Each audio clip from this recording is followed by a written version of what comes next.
ప్రియమైన దేవుని బిడ్డలారా, యేసయ్య నామములో ఈ ఉదయకాల సమయంలో మీకు శుభవందనాలండి.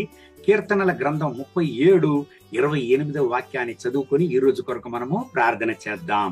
ఏలయనగా యెహోవా న్యాయమును ప్రేమించువాడు, ఆయన తన భక్తులను విడువడు, వారెన్నటికీ కాపాడబడుదురు గాని భక్తిహీనుల సంతానము నిర్మూలమగును.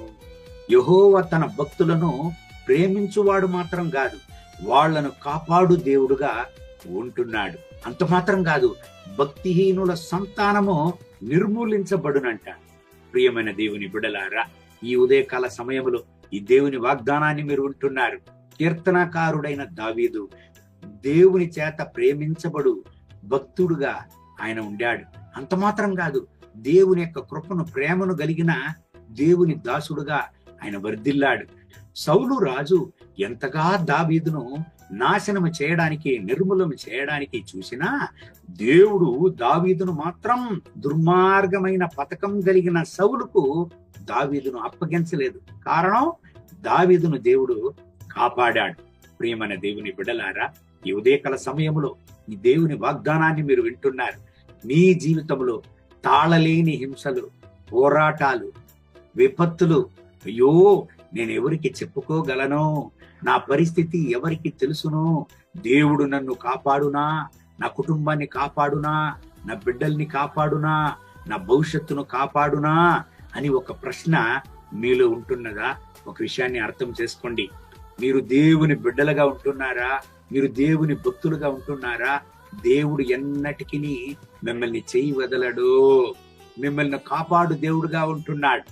దేవుని బిడ్డలారా, ఈ వాగ్దానాన్ని మనం ధ్యానించినప్పుడు ఒక ఘటన నాకు జ్ఞాపకం వస్తున్నదండి. ఒక మంచి ప్రార్థనా యోధుడైన ఒక ప్రియ సహోదరుడు దేవుని చేత ఒక మంచి ఇల్లుతో ఆశీర్వదింపబడాడు. దేవుడు ఇచ్చినటువంటి యొక్క ఇంటిలో వాళ్ళు నివాసం చేస్తుండగా వాళ్ళ పక్కన ఇంటిలో ఉన్నటువంటి యొక్క ఒక తాగుబోతు మనిషి చాలా ఈ దేవుని బిడ్డలను హింసించాడు, పోరాటాలను ఇచ్చాడు.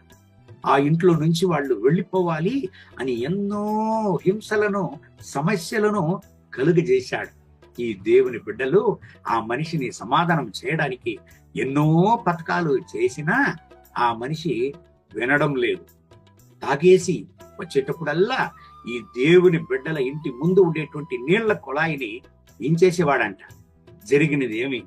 ఈ దేవుని బిడ్డలు దేవుని యొక్క పాదాలను పట్టుకొని ప్రార్థించడానికి ప్రారంభించారు. ఒక రోజు ఆ తాగుపోతు మనిషి ఒక టూర్కి వెళ్ళాడు. టూర్కు వెళ్ళి బాగా తాగేసి అందరూ నీళ్లలో దూకే సమయంలో ఈ మనిషి కూడా దూకాడు. చివరిలో ఈ తాగి ఆ నీళ్లలో దూకిన మనిషి బయటికి రాలేదనేటువంటి విషయం అందరికీ తెలియవచ్చినది. ప్రియమైన దేవుని బిడ్డలారా, టూర్ పోయినోడు ఇంటికి తిరిగి రానే లేదు. ఈ వాగ్దానాన్ని, దేవుని వార్తలను వింటున్న ప్రియమైన దేవుని బిడ్డలారా, దేవుని బిడ్డలను ముట్టువారు దేవుని కనుపాపలను ముట్టుతారని దేవుని వాక్యం ఉంటున్నది. అవును ప్రియమైన దేవుని బిడ్డలారా, మీరు ప్రార్థించే దేవుని బిడ్డలా, ఒక విషయాన్ని అర్థం చేసుకోండి. మీకు విరోధంగా ఎన్ని హింసలు వచ్చినా, మీకు విరోధంగా ఎటువంటి పోరాటములు వచ్చినా చోలిపోకండి. మీ నమ్మకాన్ని కాపాడుకోండి. దేవునిలో ఉండేటువంటి మీ విశ్వాసాన్ని కాపాడుకోండి. దేవునిలో ఉండే మీ భయభక్తులను కాపాడుకోండి. మీ పరిశుద్ధతను కాపాడుకోండి.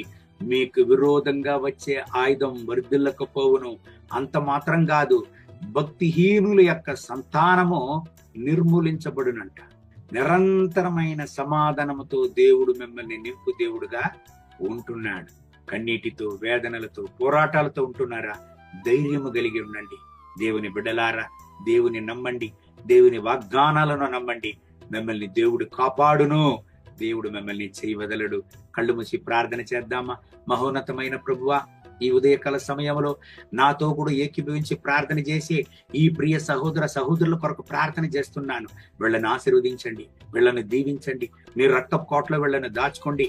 నా రాజా, వీళ్ళ జీవితంలో ఎటువంటి హింసలు, పోరాటాలు, విపత్తులు, ఆపదలు, నా రాజా, ఇప్పుడే వాటన్నిటి నుంచి ఒక విడుదలను వీళ్ళకి ఇవ్వండి. మీరు రక్తపు కోటలో వీళ్ళని దాచుకోండి. వీళ్ళకి విరోధంగా వచ్చే ఆయుధం వర్ధిల్లక పోవునుగాక నా రాజా. కీర్తనలు 37:28 వాక్యం ప్రకారం వీళ్ళను కాపాడండి, మీ రక్తకోటలో దాచుకోండి. వీళ్ళ యొక్క ప్రతి ఒక్క సమస్యలకు ఈ రోజు చివరి రోజుగా ఉండని నాయన, మీ మహోన్నతమైన ప్రసన్నత ఈ బిడ్డల పైన దిగివచ్చును గాక. మహిమ, ఘనత, స్తుతి మీకే. యేసయ్య నామములో వేడుకుంటున్నాం మా ప్రియ పరలోకపు తండ్రి. ఆమేన్, ఆమేన్.